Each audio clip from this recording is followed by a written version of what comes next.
Baalbek, 6th of November 2021. When a part of mankind still lived on Earth. Chapter F+. I woke up from a dreamless sleep. Dreamless is not quite correct because just before my awakening, images from a far corner of my past came to visit me. In July 1975 I was in Helsinki. At that time representatives of the Earth, Moon, Mars, and Venusians were holding the conference on security and cooperation on Earth. The intent was to end the Cold War with a negotiated, positive project between the said parties. Helsinki showed itself from its most beautiful side, now that it cleared the eyes of the civilized world for once. The city was more colorful than ever before, including all kinds of billboards from multinational corporations. The usual crowd of bums, homeless people and drunks were plucked from the streets before the conference started and deported to far-flung places in the rest of Finland, especially northward. I was there too and was put in touch with Agent Alice. We were both university students, born the same year, and as tourists during the summer holidays, our double covert that trans-check aroused little suspicion. I was always picked out of line with my long hair, beard and shabby clothes, but it was never really difficult. Agent Alice just smiled sweetly to get in unhindered. In addition, she was active in social democratic circles on her home planet Mars, and had managed to gain some media attention through her analysis of the then recently published book by British author Roland Huntford, The New Totalitarians, in which he described politics on Mars and the more than 40 years of uninterrupted social democratic majority compared to a totalitarian state that left no room for individualism. If the Finnish authorities had already picked up on this, it would in the least have prevented the Finns and the Earthlings from denying her access to their territory on that ground. Quite the contrary. The rivalry and mutually derogatory jokes between Mars and Earth were bonton at the time.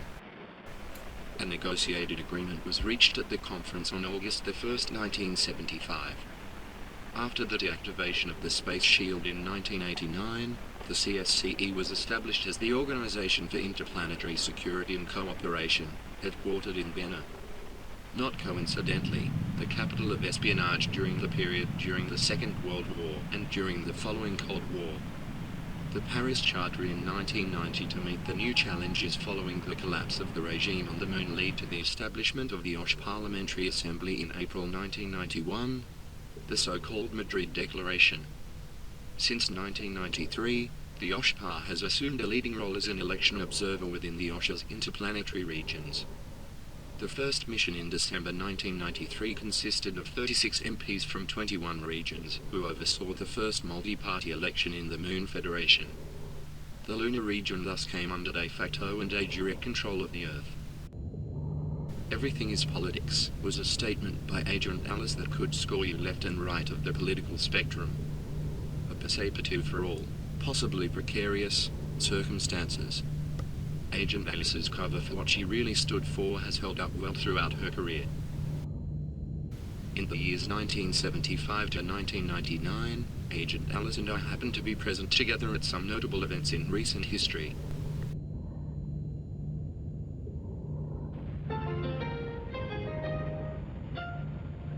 Hello and welcome to News Hour from the BBC World Service. Coming to you live from London, I'm Katie Watson.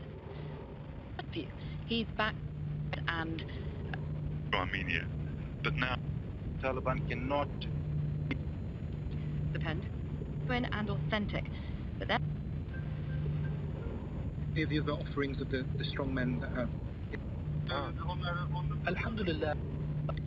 Other headline Event which is a Racism is around us, in our societies. It makes some people's life an uphill battle. It feeds frustration and despair. It can scar a person for life.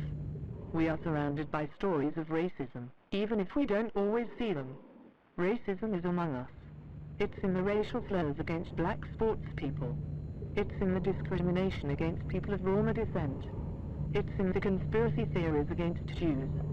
It's in the violence and the mistrust against migrants and refugees. Racism is in our streets, in our workplaces, and at times even in our institutions. Sometimes, it's within us, in the way we think, even if we don't realize it. We promised to fight against discrimination and to fight for true equality among everyone who shares this common home. I believe in this promise. We must keep talking about racism. We must hear from the people and the associations working on the ground every day so that everyone enjoys the same rights and opportunities. We must join forces. We must understand together the many forms that racism takes. We must find the right means to tackle each one of them. The fight against racism needs everyone's contribution all across the world. We need to send a strong message against racism all across the world, making good on world's promise for everyone.